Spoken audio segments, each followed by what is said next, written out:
Halo Mas Bro, jumpa lagi sama saya. Oke ya, selamat pagi dimanapun Anda berada. Oke, kali ini saya mau evaluasi mappingan Juken 5. Ini lama banget saya nggak evaluasi mappingan customer. Jadi saya kemarin iseng-iseng buka email ya kan. Buka email sambil lihat komen-komen kalian di YouTube juga. Dan saya menemukan ada satu yang ini coy. Ada yang minta seperti ini. Malam Mas, ya selamat malam. Mau sharing dong untuk motor saya. Ini Scoopy starter kasar. Pistonnya 58, setang standar, klepnya 2320 Moto One. Nokenya lift 9 custom. Nah, ini custom. TP-nya 30, injektornya 150 cc. Tapi dari tengah ke atasnya benar-benar kosong, nggak berebet. Cuma kayak berat banget. Terus saya coba ganti injektor 180 cc, malah ngalir terus sih injektornya ketika kontak on. Akhirnya saya balikin ke injektor yang 150 cc.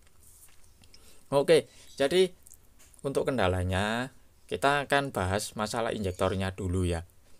Untuk piston 58 itu sebenarnya idealnya memang pakai injektor yang 150 cc saja. Ya, itu pun juga sudah bagus banget, sudah ideal.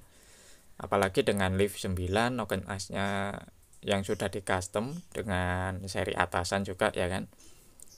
Jadi untuk injektor 150 cc itu sudah bagus banget. Dan untuk injektor 180 cc itu untuk motor yang sudah up. Jadi piston 62, 63, 65, bahkan 66 ataupun 68 itu bagus pakai injektor yang 180 cc. Seperti itu ya. Oke, kita sudah men-sharing ini yang saya sarankan tadi pakai yang 150 cc, akhirnya beliau ini kembali ya. Oke, lanjut kita mau ke settingannya dulu. Ini saya belum lihat settingannya ya. Jadi kita akan bahas sama-sama bagaimana settingannya. Ini sudah saya siapkan untuk base mapnya. Beliau juga sudah mengirimkan filenya ke saya. Jadi saya hanya mengevaluasi saja, memberikan saran bagaimana lebih baiknya ya kan. Jadi baiknya seperti ini. Nanti misalkan tidak cocok ya bisa dirubah lagi, karena memang saran ini hanya sebagai wadah saja. Jadi base map Scoopy itu seperti ini ya. Nah, seperti ini. Nah, untuk Juken 15 di sini kan angkanya gede banget. Nah, ini ya kan. Ini kan angkanya tembus 10 sampai ke 10 ke atas. Wah, ini gede banget. Ini jangan dirubah. Biarkan aja, emang base mapnya kayak gitu, emang permintaan mesinnya seperti itu. Jadi kalau ada angka 10 terus kemudian angka Anda pindah ke 9, ya jangan ya. Biarkan. Untuk fuel correction saya akan evaluasi lagi. Nah, ini full correctionnya lumayan ini. Tapi sebenarnya kalau injektornya 180 cc dengan piston 58 itu lebih baik diginikan aja. Set value dikembalikan ke angka 0 dulu. Kemudian untuk mesinnya dihidupkan, kemudian digas-gas sedikit sambil dirasakan feelingnya. Kalau misalkan bensinnya kurang bisa ditambah sedikit. Kalau terlalu banyak bisa dikurangin. Nah, rata-rata pelanggan saya itu kalau setting selalu seperti ini. Jadi dari sini ke sini itu dibuat kering. Seperti biasa, nambahnya cuma sedikit, biasanya sekitar 2 atau 3. Nah, seperti ini contohnya. Kemudian dari sini ke sini ini juga nambahnya sedikit, sekitar ya 4 sampai 5. Nah, seperti ini. Kemudian dari bawah sini ini hanya sekedar yang saya pernah lihat ya. Biasanya itu memang seperti ini ya. Ini dari sini ke sini nambahnya juga dikit. Nah, seperti ini umumnya 5. Nah, kemudian yang di sini. Nah, biasanya di sini nih hanya dipakai 6. Nah, ini disesuaikan dengan injektornya juga. Kalau misalkan motor Anda masih injektornya sesuai dengan ideal mesinnya, bisa digunakan cara seperti ini. Itu memang umum dilakukan, tapi kebanyakan juga banyak yang saya lihat ini bisa sampai puluhan ya. Saya pernah menemukan file mappingan dengan spek 180 cc, mesinnya dengan spek 62 ya kan, 177 cc, injektornya 180, kemudian fuel koreksinya ini di set puluhan, bahkan sampai 30 atau 20, 33, 34. Jadi akhirnya businya hitam dan sering mati ya. Itu memang sudah umum, wajar ya. Jadi sebenarnya saya akan jelaskan lagi apa fungsi fuel correction ini.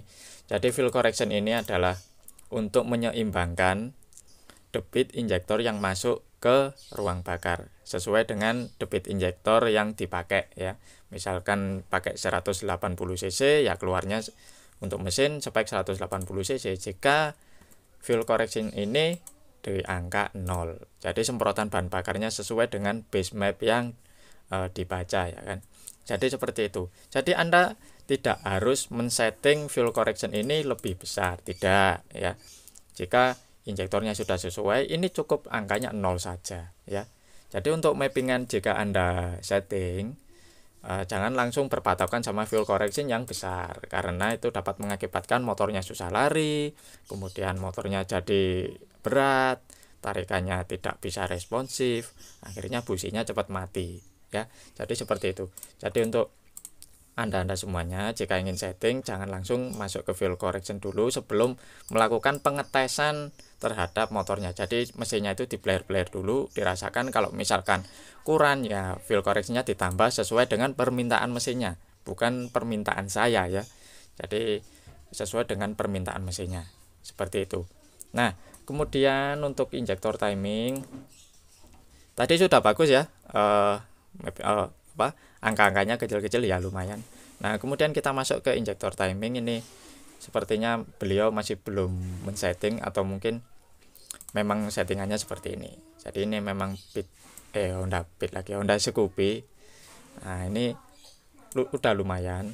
Jadi kalau kita ke menu analisis, hasilnya akan seperti ini. Kita akan lihat dulu menu analisis, kita percepat aja ya, nggak perlu lama-lama, langsung klik ini file 1 ya kan, diklik karena ada di file 1, ini filenya ada di file 1, kemudian klik advance, kita akan baca base mapnya.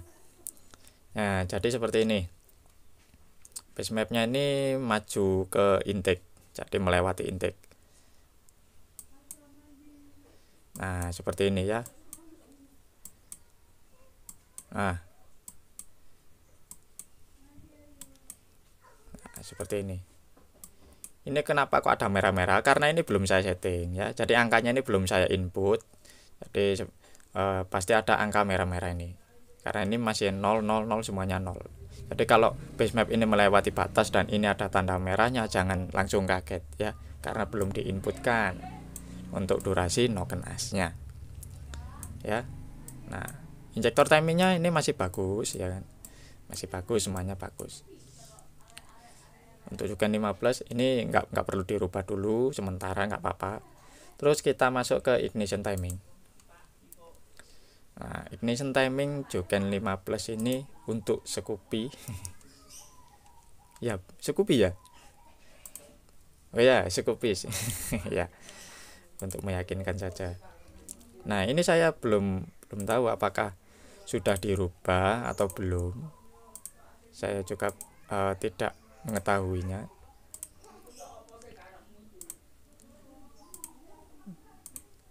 Nah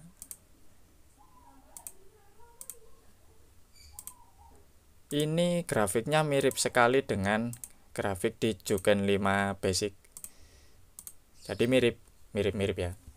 Jadi umumnya itu tidak seperti ini yang saya temui kalau pengapian di Juken 15. Nah jadi kita ambil contoh, misalkan sama-sama Honda ya, Honda Scoopy ini kan kayaknya mirip, bisa disubstitusi kayak punya Honda Beat kalau nggak salah ya. Scoopy Beat FI itu sama apa enggak sih, saya akan lihat dulu. Kita coba buat perbandingan aja ya, jadi jangan berpatokan oh ini bisa dicoba ini jangan. Jadi saya akan lihat untuk pengapiannya saja. Nah, kita lihat. Nah, pengapiannya sedikit berbeda. Nah, jadi kan umumnya, nah ini kita turunkan dikit. Nah, ini kita naikkan. Nah, umumnya kan seperti ini biasanya ya. Nah, Honda Beat, Vario, kemudian ADV itu mappingannya seperti ini. Rata-rata ya yang saya temui itu memang seperti ini. Jadi kalau misalkan mappingan Anda tadi seperti itu, ya mungkin bisa di reset factory biar pengapiannya itu bisa kembali seperti semula. Tapi kalau di reset factory dan mappingannya ternyata sama, ya berarti memang bawaan pabriknya seperti itu. Ya. Jadi untuk kendalanya tadi saya sudah lihat bahwasanya untuk injektor timing sudah oke. Untuk pengapian saja. Jadi pengapiannya kita geser ulang, kita coba pakai yang seperti ini ya. Kita coba pakai grafik yang di bawah ini. Apakah ada respon? Kalau tidak, kalau ternyata responnya bagus, berarti tinggal ngatur di pengapian saja. Kalau misalkan ini ignition timingnya grafiknya memang mintanya seperti ini, berarti ini tinggal digeser turun. Nah, ini kan 38,5, ini bisa diturunkan aja yang 38,5 karena piston 58 kalau pengapian 38,5 itu memang sedikit responsif ya. Contohnya di Vixen saya itu kalau saya set di 38 motornya nggak mau lari, tapi beda lagi kalau di Matic apakah sama ataukah berbeda, karena di Matic itu rata-rata lebih kecil pengapiannya ya kan, di putaran atas. Jadi misalkan ini 38, ini coba kita turunkan aja sedikit, kita set di 36,5 seperti ini ya kan, di rata-ratanya. Nah ya kan, seperti ini. Nanti dicoba tes apakah ada respon lebih. Kalau misalkan responnya lebih bagus ya berarti minta diturunkan lagi.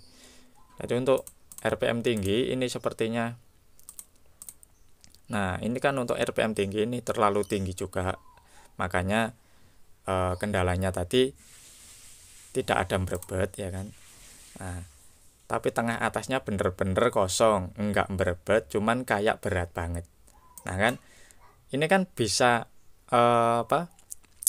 bisa disimpulkan bahwasanya kalau tidak berbet berarti kan pengapiannya terlalu tinggi ini angkanya ya, berarti minta diturunkan lagi. Diturunkan aja, soalnya Matic itu rata-rata pengapiannya agak kecil-kecil untuk merek Honda ya, seperti itu. Tadi misalkan mau disettingkan ke saya, silakan aja datang ke sini biar saya atur ulang, karena saya juga butuh kondisi fisik dari motor tersebut untuk melihat feelingnya bagaimana ketika saya tes jalan. Kalau hanya lewat video ini saja hasilnya tidak akan bisa maksimal ya. Ya mungkin itu saja untuk evaluasi hari ini, evaluasi dari mappingan Honda Scoopy starter kasar, speknya 58. 155 ini ya. Enggak juga sih, bukan 155. Aku lupa aku. Kalau langkahnya 58,7 iya bener 155, tapi kalau langkahnya cuma 55 ya nggak sampai. Oke, mungkin sekian dulu videonya dari saya. Jika Anda punya pertanyaan silahkan tulis di kolom komentar. Jika Anda masih kebingungan silahkan datang saja ke sini. Ada alamatnya, langsung tak tunjukin di deskripsi, nanti bisa langsung merapat ke sini coy. Oke, jangan lupa di like, share, dan di subscribe channel saya Kinyong Motovlog, dan saya Kitong Motovlogis pamit. Dadah, see you next time, semoga bermanfaat. Makasih.